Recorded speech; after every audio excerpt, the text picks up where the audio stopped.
Hi, I'm Dulce Sanchez from Heritage High School, and you're watching Report on Conditions. This week, we highlight a residential structure fire that occurred in unincorporated Burmuda Dunes. We also stop at the Ben Clark Training Center, where last week's Fire Career Expo was held for local high school students.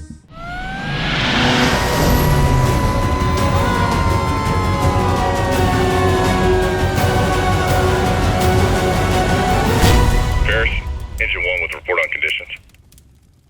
Hi, I'm April Newman, and thank you for joining us on today's episode of Report on Conditions. Last week, in collaboration with the Riverside County Office of Education and U.S. Forest Service, our department hosted a Fire Career Expo at the Ben Clark Training Center. Let's see how it went. CAL FIRE Riverside County Fire Department partnered with the Riverside County Office of Education to provide an opportunity for high school seniors from our neighboring districts to come out and see what all aspects of the fire service are. We have 14 high schools represented and 11 school districts, so we have schools from all over Riverside County. We have our wildland section, our structure section, our special operations, and our rescue branch.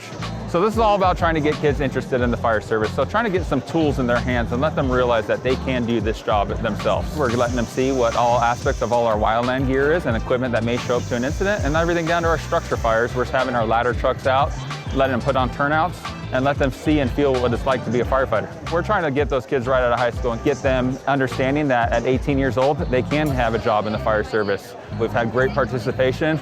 The kids seem engaged. Our workforce seems engaged in trying to get these kids the information they need. With that information, as well as getting on a landing page to get them all the entry-level positions that exist within the fire service so that they know when they get out of school what exactly they need to meet those minimum qualifications for that position. I'm not trying to go after and go find the next fire chief. I need the next firefighter. We will build, we will provide that training, we'll provide that education, but we just need to get them in the door, and we will guide them from that point forward. Be cool about fire safety.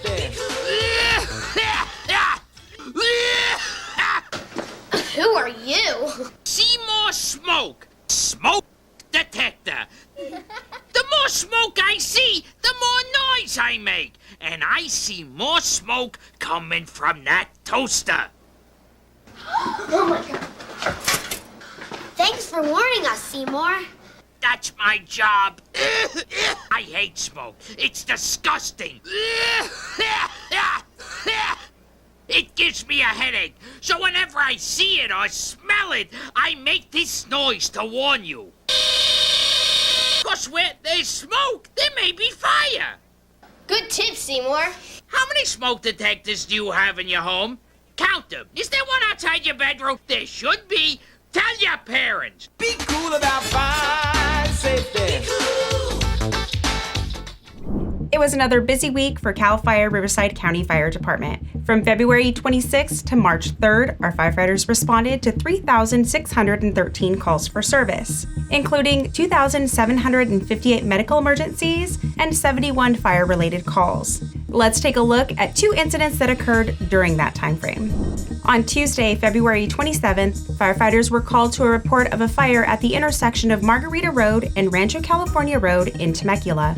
The first on-scene engine company officer reported one vehicle that was fully involved in fire. An additional engine soon arrived to assist, and the fire was quickly contained. There were no injuries reported. On Sunday, March 3rd, firefighters responded to a house fire in the 43600 block of Chapelton Drive in the unincorporated community of Burmuda Dunes. The initial engine reported light smoke coming from a casita-style garage on the property. SoCal Gas and Imperial Irrigation District were requested to the incident to assist firefighters with utilities. The fire was contained in about 30 minutes and did not extend into the main house. No injuries or displacements were reported.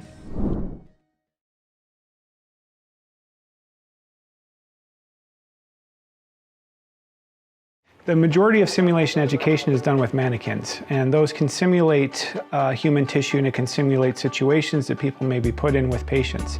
that simulation can only go so far. Using a cadaver or using human tissue allows our providers to actually feel real landmarks on bodies, and they are able to determine where they need to do procedures such as a needle thoracostomy or placing a needle into someone's chest to relieve pressure. There's other experiences that they're able to have, such as placing an endotracheal tube or putting a tube down to help someone breathe. These are procedures that we will call as a low frequency, high risk procedures. It doesn't happen very often. There may be people that go their entire career with doing some of these procedures once or never. However, it is a life-saving procedure that, if done improperly, will end up with a really bad outcome. Being able to practice this on a real cadaver, a real piece of human tissue, allows them to have at least an experience under their belt, so when it's a live person in front of them, they've already done it once and they have comfort and knowledge on how to produce the same result. The collaboration that we've had through this entire thing has been amazing. When we had difficulty securing a location on some of Ben Clark's grounds, the college stepped up and said that we can use their classroom.